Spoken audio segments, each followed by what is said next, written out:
Stade ziragwira. Stade ziragwira. Iyi stade yitwa Neom Stadium. Ni stade biteganyijwe ko izubakwa muri Saudi Arabia, ikaba ari imwe mu zizakinirwaho imikino y'igikombe cy'isi cya 2034. You see, every nation, every country in this world destroyed because Jesus is returning again. He's back again because the many country, the many nation is doing sin. Why make sin in your country? God the Lord created heaven in earth. God said, I destroy everything in earth. Yes, Jesus is back again. Jesus is returning again because the time is over. The time is the end. Why you are doing this sin? Why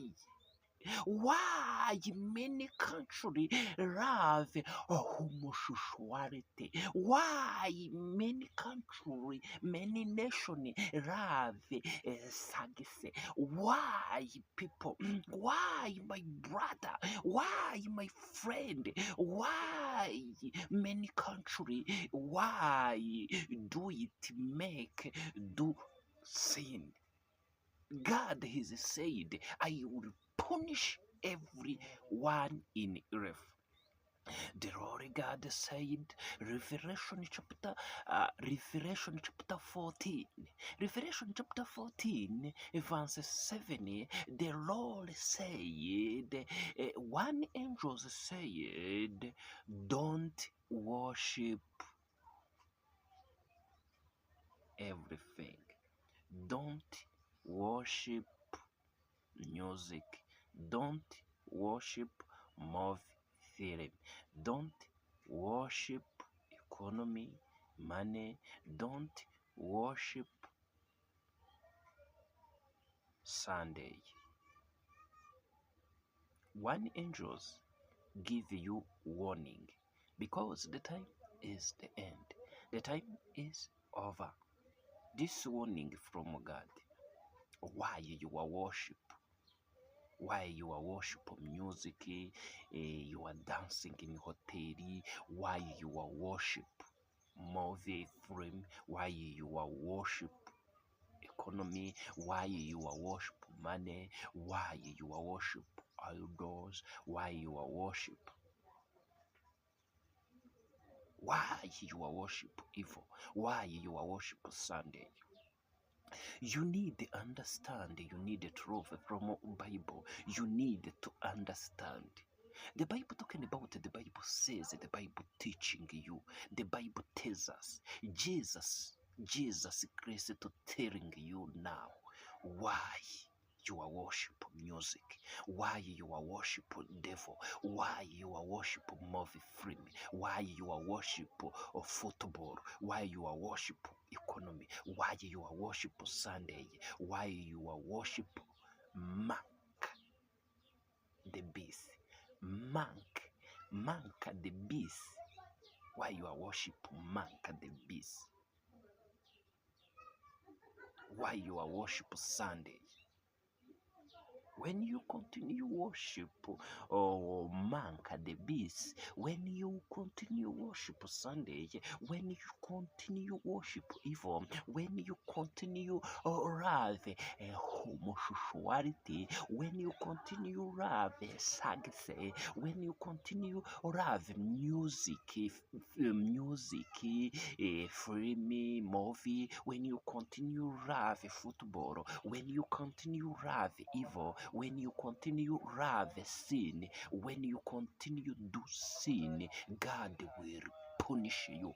God will destroy you because you are worship everything. Lord God created the heaven. Worship Lord God created the heaven. Worship honor God.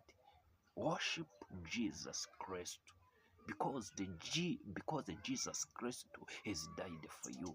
Jesus Christ is the Son of God. Jesus Christ is King. Jesus Christ his Lord, Jesus Christ his Savior, Jesus Christ his Messiah, Jesus Christ is Alpha Omega, Jesus Christ is he is Simba of Judah. He is the son of David. Jesus Christ, he is King our Lord. He is King our King. Jesus, he is Lord our Lord. Jesus, he is Messiah. He is Alpha and Omega. Jesus is God. Worship Jesus. Don't worship everything. The time is over. The God is coming.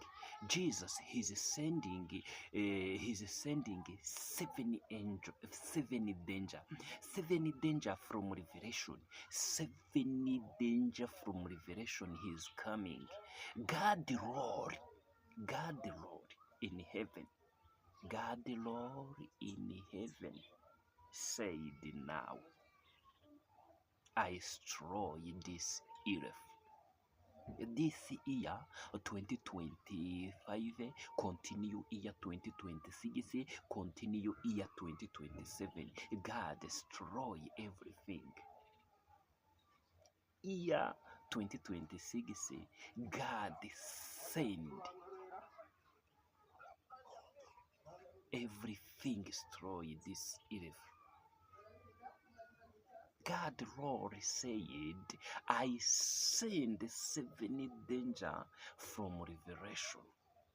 God he said, roaring and said, this year 2025, this year 2026, this year 2027, God will destroy this earth. God will send in 7 danger from Revelation chapter 16. He's coming. 7 danger from Revelation chapter 16. He's coming. Destroy everything in earth, everything in the city, everything in the city. God will destroy it because many people, many countries, many nations, his do sin, his love sin, his worship devil, his worship Sunday. The devil is coming. The devil is coming to you. The devil is coming year 2025, year 2026, year 2025, year 2026. The devil is coming to you. The fire is coming, destroy you. Run now. Run now because Jesus is coming, destroy everything in your city. You need winner. You need choose. You need to do this. Repent. Come to Jesus. Come to Jesus. Come in Jesus Christ. Come to Jesus. Repent. Clean your sin. Clean your body. Worship Lord God in heaven. Come to Jesus. Repent. Clean your heart. Clean your body. Delete your sin. After delete your sin. After repent. Go village. Run. Go away. Leave. Go in village. Go in village. Run away.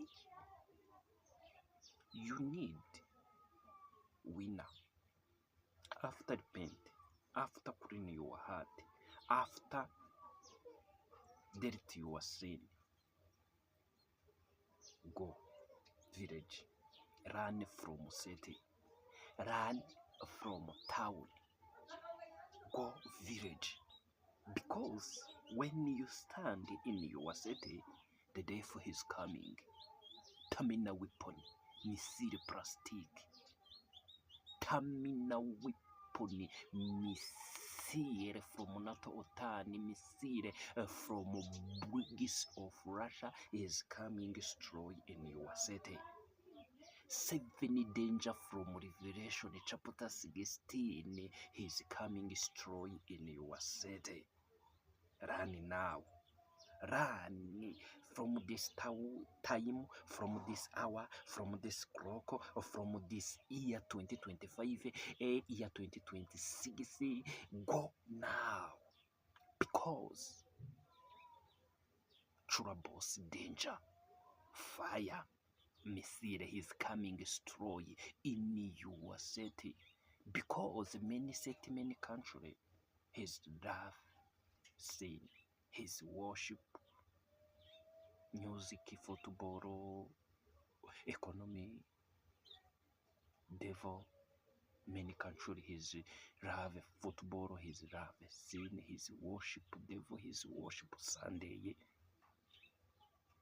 God has have a plan to destroy every nation, every country, worship devil, worship Sunday, worship economy, music, film, movie, football. God has have a plan, destroy everything, worship devil.